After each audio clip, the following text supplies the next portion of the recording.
Olá, eu sou Carole e faço parte da equipe psicossocial do Sejusc Famílias. Esse é o nosso podcast falando de famílias.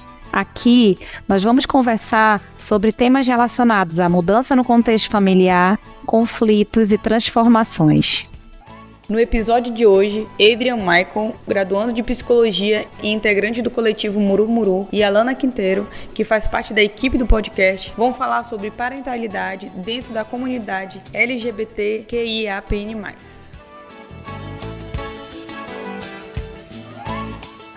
Você pode acompanhar o nosso trabalho por meio da nossa página no Instagram, @FalandoDeFamílias, onde postamos conteúdos relacionados às dinâmicas e transformações familiares. Aproveite também para nos seguir no Spotify, Deezer ou qualquer plataforma que você esteja nos ouvindo agora. E se você gostou, não esqueça de nos avaliar e compartilhar nas redes sociais. E é isso, vamos ao episódio de hoje.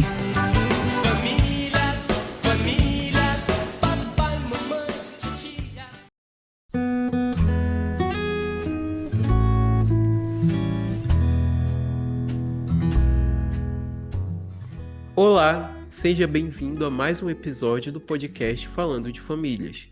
No episódio de hoje, vamos falar sobre parentalidade na comunidade LGBTQIAPN+.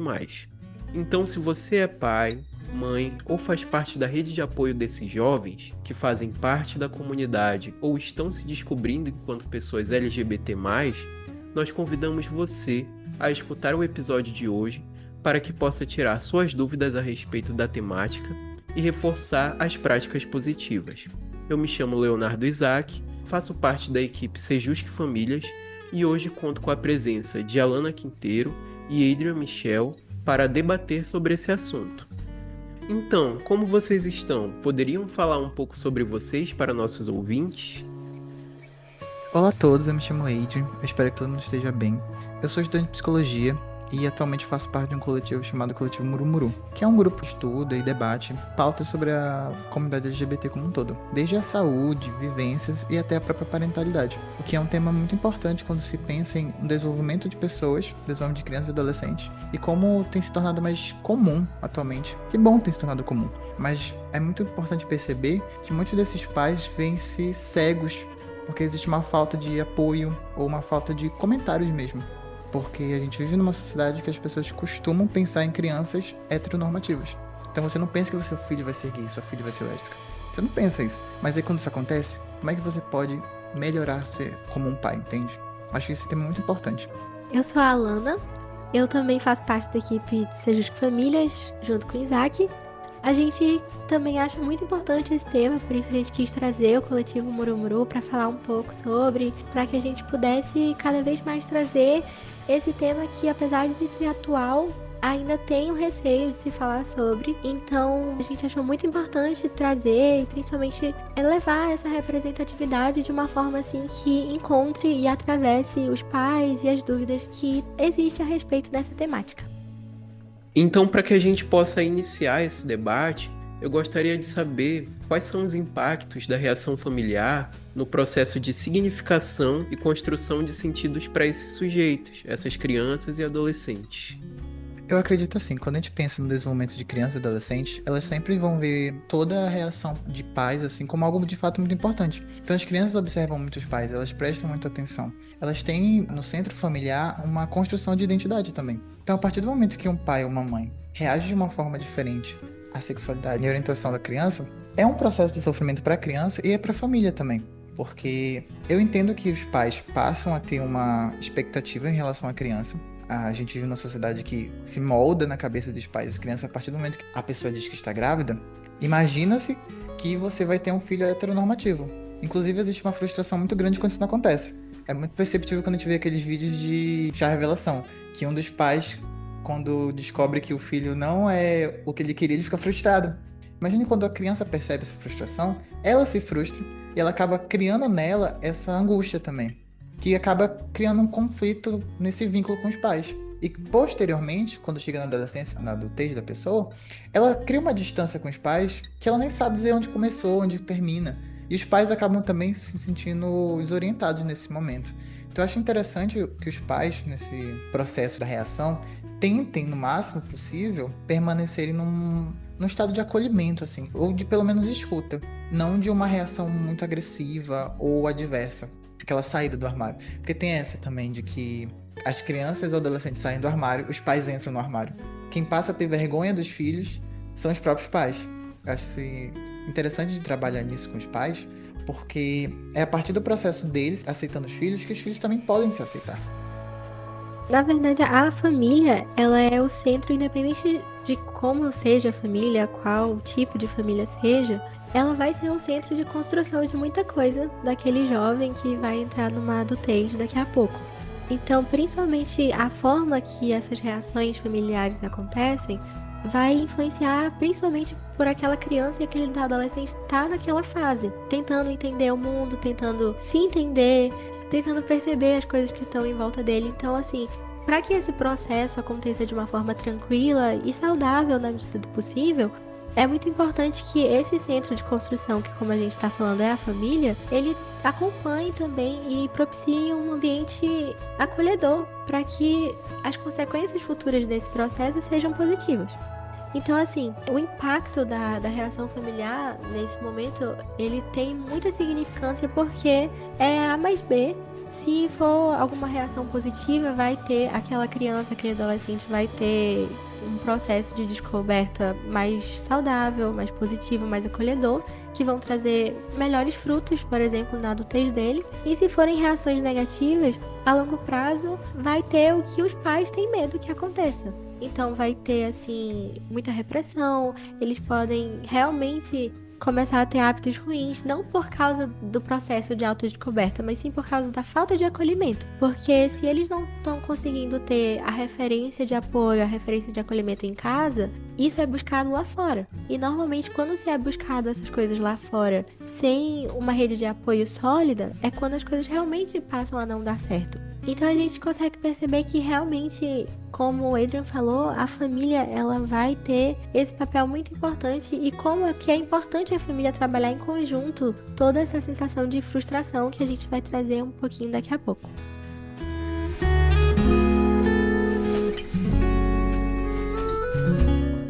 Então foram falas muito bem levantadas, pontuadas por vocês, que ajuda a gente até a ir para a próxima pergunta sobre o processo de luto simbólico. Mas para que a gente possa explicar para os nossos ouvintes o que é o luto simbólico de fato, a gente inicia a partir da visão da Elizabeth Ross, uma psiquiatra, sobre o processo de luto, como fases como a negação, a raiva, barganha, depressão, aceitação, pensada inicialmente para processos de luto envolvendo morte, mas que foi ampliado para abarcar perdas simbólicas, como as mudanças de identidade, rupturas relacionais ou desapontamentos profundos. Então, é a partir dessa visão que a gente pode pensar o luto simbólico como uma vivência emocional diante da perda de uma imagem idealizada. No caso, ela pode envolver a descoberta de uma orientação sexual ou identidade de gênero, e os pais podem experimentar essa perda a partir da idealização da imagem do filho.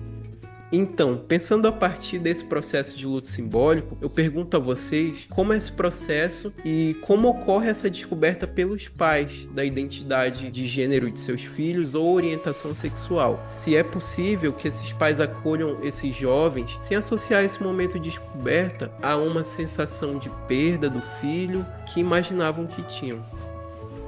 Eu acho muito interessante essa teoria da Ross, eu acredito que ela funcione muito bem, mas eu gosto mais de teorias muito mais recentes sobre, principalmente o luto simbólico, que vão trabalhar essa questão do luto mais como uma adaptação para essa nova realidade. Então, a partir do momento que eu percebo que o meu filho faz parte da comunidade LGBT, ele não está naquele caminho cis heteronormativo. Como eu posso acolher minha criança agora? Eu gosto de teorias que trabalham mais com essa mudança, com essa transformação, sabe? Então, como eu posso manter o vínculo com a minha criança? Como eu posso continuar tendo uma comunicação? Como eu posso continuar tendo um afeto? Eu gosto muito mais de teorias que trabalham essa adaptação, essa mudança para uma nova realidade, do que apenas a aceitação que a Ross traz, entende? Mas a teoria do luto simbólico, ela pensa nessa ideia de que eu perdi um filho idealizado. Mas muitos autores trabalham isso. Eu acho que o Winnicott também trabalha um pouco sobre isso. Como eu falei um exemplo clássico que dá é de Chá de Bebê, quando vai ver o pai, que é um menino. Aí ele vai lá e fica esperando. Aí quando sai a cor do balão rosa, por exemplo, ele chora, fica irritado. É uma frustração que muitos pais vão ter nessa nossa sociedade, porque se pensa desde no início da concepção da criança que a criança meu filho vai ser um homem, ele vai ser isso, ele vai ser aquilo, ela vai ser uma menina, vai fazer isso, vai ser aquilo. Então, esse luto é decorrente justamente dessa frustração que as pessoas vão construindo a partir de muito tempo essa criança idealizada na cabeça delas. Nem todos os processos precisam ser assim, claro, mas os que acontecem, eles vão acontecer mais ou menos dessa forma. Eu acho que um processo interessante para os pais não sofrerem desse luto simbólico com as crianças seria, desde o momento da concepção, e trabalhando neles essa não idealização. Obviamente a gente sempre pensa em idealizar as coisas, a gente sempre pensa no futuro, é sempre quase impossível não idealizar as coisas, mas trabalhar desde o início esse momento de expectativas muito fortes na criança. E trabalhando também, a partir do momento talvez dessa reação, já dessa descoberta quando a criança sai do armário ou do adolescente, pensar também em como entender mais sobre isso. Porque é um mundo novo. Eu sempre falo que a diferença é um convite para algo novo. Como você pode trabalhar a partir daquilo para manter um vínculo, para continuar sendo um bom pai, uma boa mãe, uma boa cuidadora. Eu acho interessante que os pais, nesse processo da reação e da descoberta, estejam sempre ali para escutar a criança, para acolher a criança ou adolescente, entende? E outro processo interessante que os pais podem fazer para continuar acolhendo a criança e não passar por esse processo de um luto, uma coisa como uma perda, é também procurar apoio em outros pais, outras mães.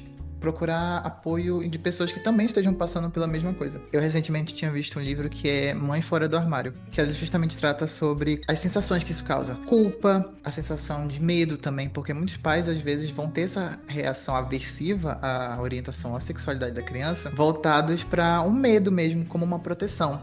Então eu acho interessante que os pais procurem apoio em outras mães, outros pais, para que eles também se sintam, assim como pais, eles se sintam acolhidos nesse sofrimento ou nessa nova realidade que eles estão enfrentando, que eles vão ter que lidar a partir daquele momento. Então, a teoria da Ross realmente é uma das teorias principais, mas ela é inicial. Então, como ela é inicial, ela não trata muito sobre essa coisa muito importante de teorias mais atuais, que é relacionada à elaboração. Porque, como você falou, né, se a gente só aceita e aceita de uma forma, numa aceitação de que não tem nada mais o que se fazer, não é uma aceitação, como se fosse realmente uma forma de negar algo, mas não encarar aquele sofrimento. Então, a aceitação dessa realidade, desse processo pelos pais, ela tem que estar sempre em constante movimento junto com uma elaboração.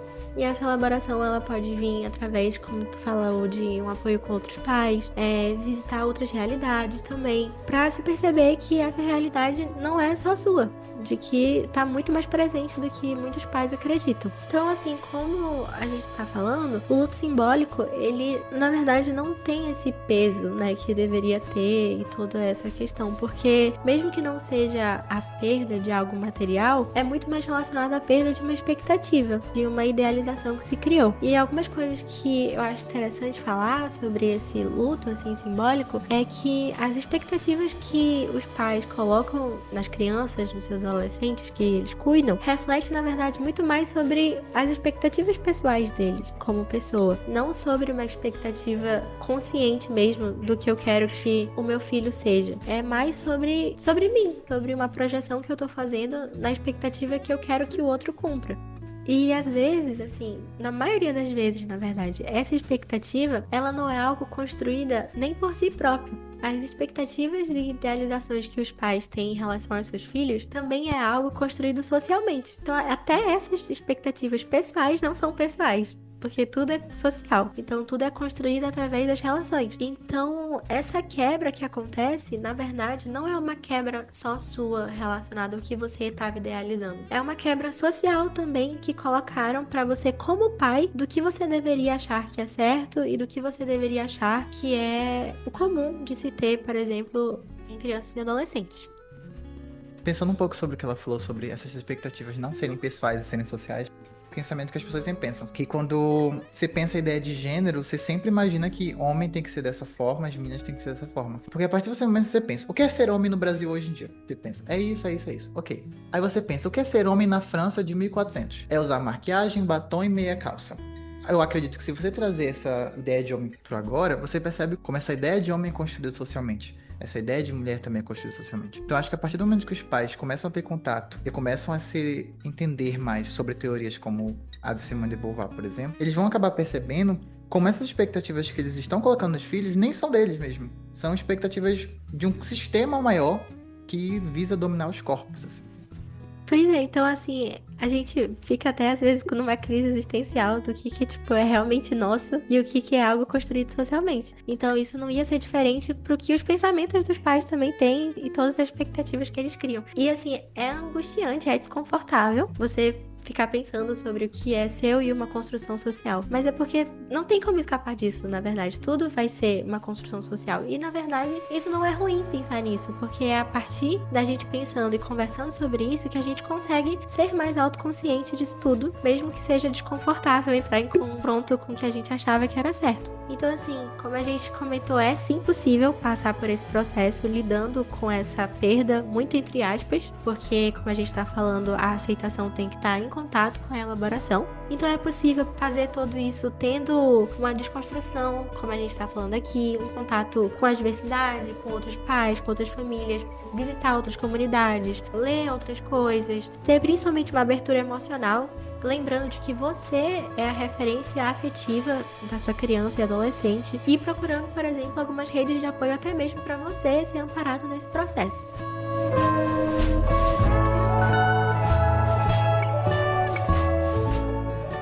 Certo, então, ainda hoje, muitas famílias são levadas a acreditar em terapias de conversão ou abordagens religiosas que prometem curar a orientação sexual ou identidade de gênero de seus filhos. Como podemos desmistificar essas práticas e diferenciar fé e espiritualidade de violência simbólica pelas instituições? Eu acho muito interessante quando a gente chega na pauta espiritualidade e comunidade LGBT como um todo, porque é muito fácil cair naquela ideia de que instituições religiosas vão ser sempre contra a comunidade, elas vão ser sempre mais rigorosas. Quando nem sempre vai ser verdade. Quando você pensa em religiões de matriz africana, por exemplo, elas são as mais acolhedoras possíveis na comunidade. Quando você pensa em algumas religiões de vertente cristã, também vão ser acolhedoras. Tem uma frase do Papa que eu acho muito legal, que ele fala assim: no fim da vida todos seremos julgados pelo amor.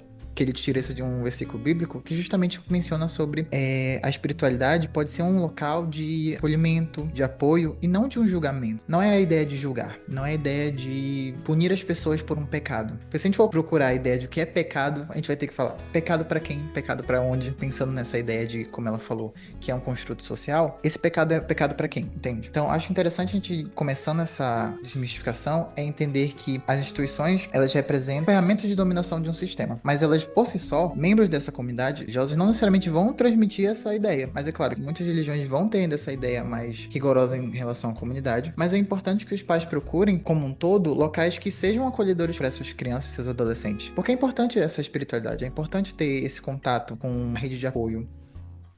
Essa questão ela é muito importante, assim, porque quando a gente fala sobre formas de acolhimento e formas também de rede de apoio, mesmo que a religiosidade ela traga, assim, um pouco dessa questão de repressão, a gente também consegue fazer uma desmistificação muito legal sobre, na verdade, o que é religiosidade, o que é uma instituição e o que é espiritualidade. E como muitas dessas coisas também podem ser uma forma de acolhimento para crianças e adolescentes e para os pais que estão passando por todo esse processo, porque infelizmente atualmente sim, muitas são usadas como uma forma realmente, como a gente já escutou algumas vezes, de cura, ou então como se fosse colocar as pessoas de volta no eixo, ou como se fosse realmente voltar a ver Deus de novo. Mas assim, a gente tem que ter muita consciência de que na verdade isso não são instituições sendo fontes de apoio ou de ajuda. Na verdade é como o Adrian falou, são construtos sociais que estão sendo usados como formas de violência indireta e muitas vezes diretamente para escancarar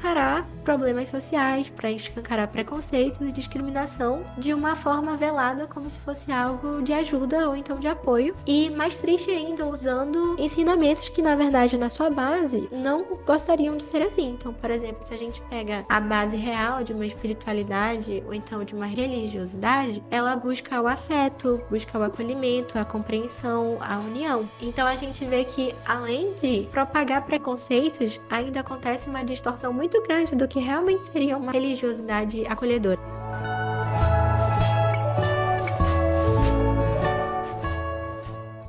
Mas, para finalizar a nossa última pergunta, como as famílias podem acolher e ter atitudes que fazem diferença de forma positiva e como elas podem evitar posturas que reforçam dor, isolamento ou negação da identidade?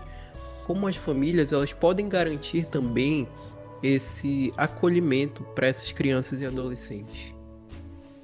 Eu acredito que vai bem no ponto bem no início da reação. Desde o primeiro momento que a reação se torna positiva, todo esse processo de autoconhecimento e de interação com a criança, de conexão mesmo, vai ser positivo a partir do momento que a família esteja disposta. Que eu acho que o primeiro passo de ter uma atitude positiva em relação ao acolhimento é a família estar disposta a essa abertura, ter essa abertura de uma diferença, de perceber que a minha criança agora, meu adolescente, ele ainda é meu filho, ele ainda vai ser meu filho, e ele ainda assim vai precisar de ajuda, vai precisar de amor, amparo. Ele ainda vai ser a mesma criança que você cuidou e você criou. Apenas a sua perspectiva sobre aquela criança, adolescente, vai precisar mudar um pouco. Mas a partir do momento que existe uma abertura dos pais de escutar e de estarem ali pelos filhos, todo esse processo se torna mais fácil, se torna mais positivo. Então, chegando ao fim, a gente traz essa questão de como acolher e orientação. Como a gente vem falando assim ao longo desse episódio, é importante desde o início que a gente diz, na verdade, não o início de quando você descobre, ou então quando o seu filho chega com você para falar sobre a identidade ou orientação sexual. É desde o início mesmo, por exemplo, como o Adrian trouxe num chá de revelação, para os pais começarem a trabalhar já as suas frustrações e as realizações que eles têm antes mesmo de pensar em ter uma criança, por exemplo, que são mais relacionadas com as questões pessoais e construções sociais, como a gente trouxe. Então, como é que você, pai, pode trabalhar essa questão de acolhimento? É realmente desde o início trazer sobre o que é seu, o que é do seu filho, o que é uma idealização sua, o que é uma construção social, o que realmente é um medo de preocupação por vergonha mesmo, e culpa, porque mesmo que seja desconfortável falar que se tem vergonha e que se tem culpa, é a partir do momento que a gente admite que a gente consegue trabalhar e elaborar isso. Então, dar espaço para o diálogo, validar as experiências e lembrar que, apesar de qualquer tipo de relação que seja que você tem ou está tendo no momento com seu filho, você continua sendo a referência afetiva dele. Porque, como a gente trouxe lá na primeira pergunta, a família, independente de qual tipo ela seja, ela vai ser essa base de formação, de percepção, de tratamento e de construção pessoal mesmo. Então, a forma que você trata o seu filho, a forma que você acolhe ele, seja ela de uma forma positiva ou com agressividade, vai ser como o seu filho acha que é normal ser tratado, porque é na família que ele vai construindo essas perspectivas dele. Então, a partir de como um pai trata a sua criança e adolescente, essa criança vai entender como ela deve ser tratada pelos outros e como ela mesma precisa se tratar. Então, quando a gente passa a ter essa postura mais acolhedora, a gente está ensinando para aquele nosso filho que ele precisa ser acolhido nas diferentes relações que ele vai ter e que ele mesmo precisa desse acolhimento. Então, como um lar de referência e como uma relação afetiva de referência, é dever fazer com que a gente crie esse ambiente de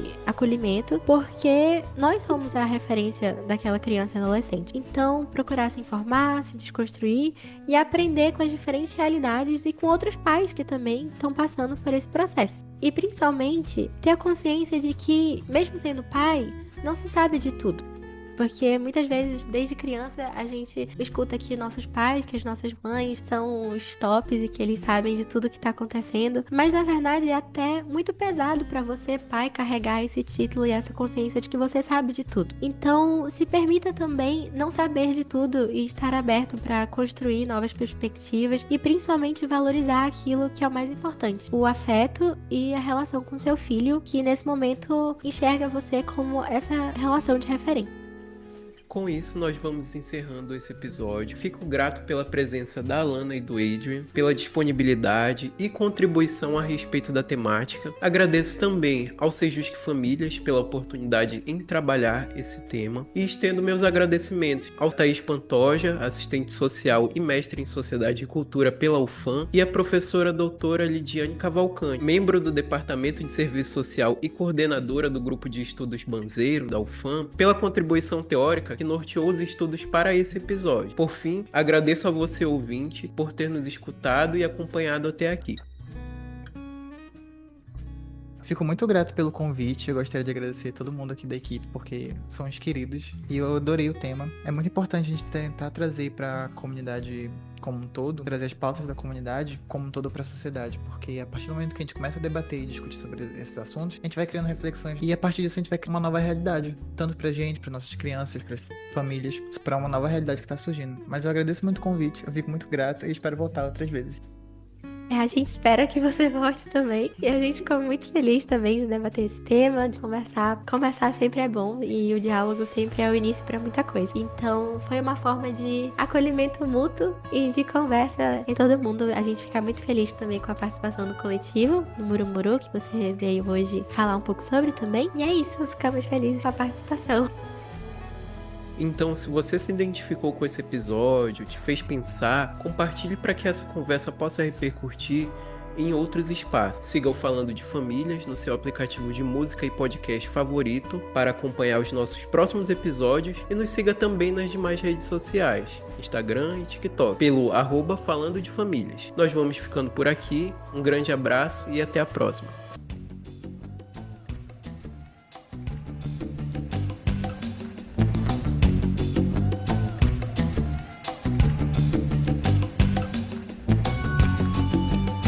Esse podcast foi produzido pela equipe psicossocial do Sejusc Famílias do Tribunal de Justiça do Amazonas.